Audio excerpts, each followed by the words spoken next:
ഇന്ന് ഞാനിവിടെ ഉണ്ടാക്കാൻ പോകുന്നത് കൊള്ളി കൊണ്ട് പെട്ടെന്ന് ഉണ്ടാക്കാൻ പറ്റുന്ന ഒരു മസാലയാണ്. അതിനു വേണ്ടി ഞാനിവിടെ 1/2 കിലോ കൊള്ളി ഉപ്പും മഞ്ഞൾപ്പൊടി ഇട്ട് വേവിച്ച് വെച്ചിട്ടുണ്ട്. ഇനി ഉണ്ടാക്കാൻ തുടങ്ങാം. ഒരു ചട്ടി ചൂടാക്കാൻ വെച്ചിട്ടുണ്ട്. ചൂടായിട്ട് അതിലേക്ക് കുറച്ച് വെളിച്ചെണ്ണ ഒഴിച്ചു കൊടുക്കാം.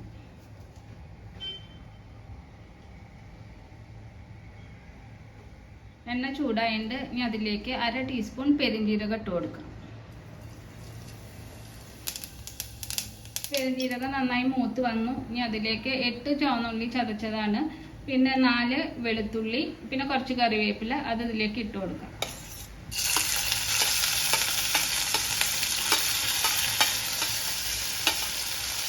നന്നായിട്ടൊന്ന് മൂത്ത് വരണം. ഇതെല്ലാം നന്നായിട്ട് മൂത്ത് വന്നിട്ടുണ്ട്. ഇനി ഇതിലേക്ക് ചതച്ച മുളക് ഇട്ട് കൊടുക്കാം. 2 ടീസ്പൂൺ ചതച്ച മുളക് ഇട്ട് കൊടുക്കാം.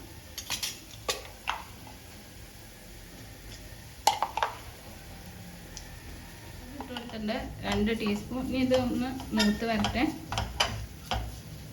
മുളക് ഇട്ടിട്ട് നന്നായിട്ട് മൂത്തു. ഇനി വേവിച്ച് വെച്ച കൊള്ളി ഇട്ട് കൊടുക്കാം.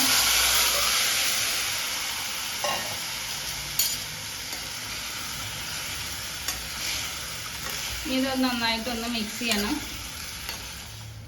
ഇപ്പോൾ കൊള്ളി ഇട്ട് കൊടുത്തു. ഇനി അതിലേക്ക് 1/2 ടീസ്പൂൺ കുരുമുളക് പൊടി ഇട്ട് കൊടുക്കാം. എരിവ് ഓരോരുത്തരുടെ ഇഷ്ടത്തിന് അഡ്ജസ്റ്റ് ചെയ്ത് ഇട്ട് കൊടുക്കുക. ഞാനിവിടെ 1/2 ടീസ്പൂൺ കുരുമുളക് പൊടിയാണ് ഇട്ട് കൊടുത്തിരിക്കുന്നത്. 1 ടീസ്പൂൺ ഗരം മസാല പൗഡർ.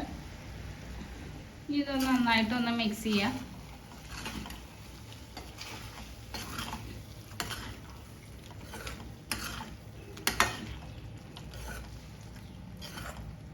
പൊടിയൊക്കെ ഇട്ടിട്ട് നന്നായിട്ട് കൊള്ളിമ എല്ലാം നന്നായി പിടിച്ച് നന്നായി തിളച്ച് വന്നിട്ടുണ്ട്.